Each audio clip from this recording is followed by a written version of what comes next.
Education funda ચેનલમાં તમારું સ્વાગત છે। આજે આપણે જોઈશું ગુજરાતની પોલીસ ભરતી અંગે ગુજરાત હાઈકોર્ટે કઈ મહત્વની સૂચના આપી। પોલીસ ભરતીનું દર વર્ષે કેલેન્ડર બહાર પાડવા હાઈકોર્ટનું સૂચન। કોર્ટે સરકારને કહ્યું, જો પોલીસ બેડામાં સીધી ભરતી સમયસર નહીં થાય તો પ્રમોશનલ ભરતીમાં પણ યોગ્ય ઉમેદવાર નહીં મળે। દેશના ઘણા રાજ્યોમાં તોફાનો થતાં જાનમાલને નુકસાન થતું હોય છે, ત્યારે પોલીસની ભૂમિકા અને સંખ્યાને લઈને હાઈકોર્ટમાં અગાઉ સુઓમોટો પિટિશન દાખલ થઈ હતી। આ પિટિશન સુપ્રીમ કોર્ટના 2019ના નિર્દેશો પ્રમાણે લેવામાં આવી હતી, જેમાં પોલીસ રિડ્રેસ ફોર્મની સ્થાપના કરવી, પોલીસ બેડામાં ખાલી જગ્યાઓ ભરવી, પોલીસને ટ્રેનિંગ આપવી, વસ્તી પ્રમાણે પોલીસની ભરતી કરવી, પોલીસના કામના કલાકો નક્કી કરવા, તોફાનો વખતે જાહેર મિલકતોને નુકસાન થતું અટકાવવું, સરઘસોની ફોટોગ્રાફી અને વિડિયોગ્રાફી કરવી, સુપ્રીમ કોર્ટ દ્વારા અપાયેલા નિર્દેશોનું પાલન કરવું, સભા માટે પોલીસ પરવાનગી અનિવાર્ય બનાવવી જેવી બાબતોનો સમાવેશ થાય છે। પોલીસ બેડામાં ફેઝ 1ની 11,373 જગ્યાઓ પર ભરતી પ્રક્રિયા। આ મુદ્દે ગુજરાત હાઈકોર્ટમાં ચીફ જજ સુનીતા અગ્રવાલ અને જજ પ્રણવ ત્રિવેદીની બેન્ચ સમક્ષ સુનવણી ચાલી રહી છે, જેમાં આજે સરકારી વકીલે કોર્ટને જણાવ્યું હતું કે પોલીસ બેડામાં ફેઝ 1ની 11,373 જગ્યાઓ ઉપર ભરતી પ્રક્રિયા ચાલી રહી છે, જેમાં પીએસઆઈની ફિઝિકલ ટેસ્ટનું પરિણામ 17 ફેબ્રુઆરીએ જાહેર કરવામાં આવ્યું હતું। કોન્સ્ટેબલની ભરતીમાં ફિઝિકલ ટેસ્ટનું 12 માર્ચે પરિણામ ઘોષિત થયું છે, જેની લેખિત પરીક્ષા 15 જૂને છે। પીએસઆઈની પરીક્ષામાં 30 એપ્રિલના રોજ પરિણામ જાહેર થયું હતું। હવે તેની ભરતી સબ્જેક્ટિવ પરીક્ષાના લેવલ ઉપર છે। જો સીધી ભરતી સમયસર થાય નહીં તો પ્રમોશન માટે પણ ઉમેદવાર નહીં મળે, જ્યાં સુધી પ્રમોશનલ પોસ્ટની વાત છે।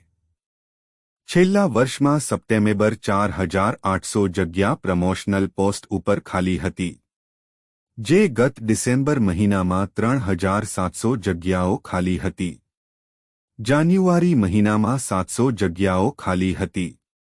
છેલ્લા 3 મહિનામાં 2,370 પોલીસ કર્મીઓનું પ્રમોશન થયું છે, જ્યારે 1,921 જગ્યાઓ ખાલી છે, જેથી હાઈકોર્ટે કહ્યું હતું કે જો સીધી ભરતી સમયસર થાય નહીં તો પ્રમોશન માટે પણ યોગ્ય ઉમેદવાર મળી નહીં અને પ્રમોશનની ભરતીમાં પણ મોડું જ થાય।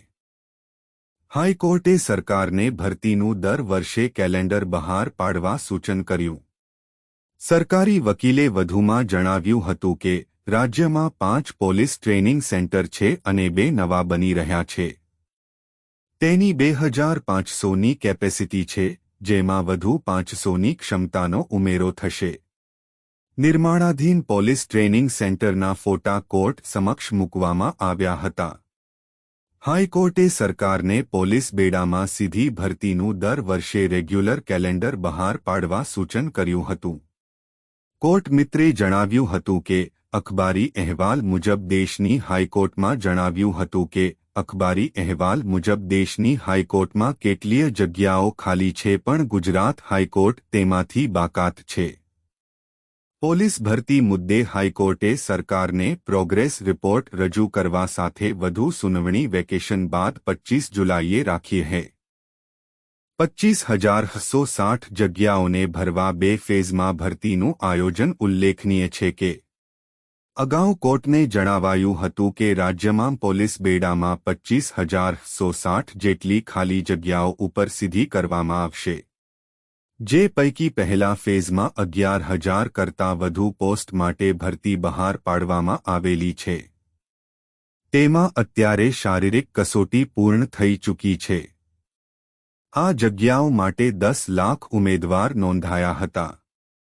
25,160 પૈકી બાકીની ખાલી જગ્યાઓ 14,283 ઉપર બીજા ફેઝની ભરતીની જાહેરાત ઓગસ્ટ અથવા સપ્ટેમ્બર મહિનામાં બહાર પાડવામાં આવશે। બીજા ફેઝની બાકીની ભરતી સપ્ટેમ્બર, 2026માં પૂર્ણ કરવામાં આવશે.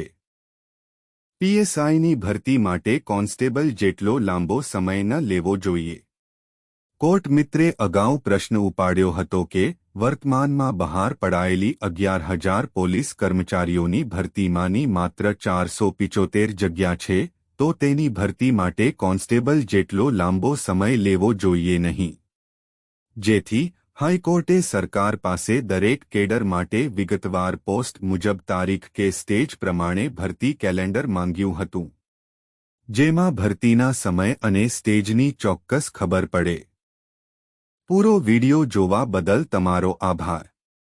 આવા વિડિયો જોવા માટે અમારી સાથે જોડાવો.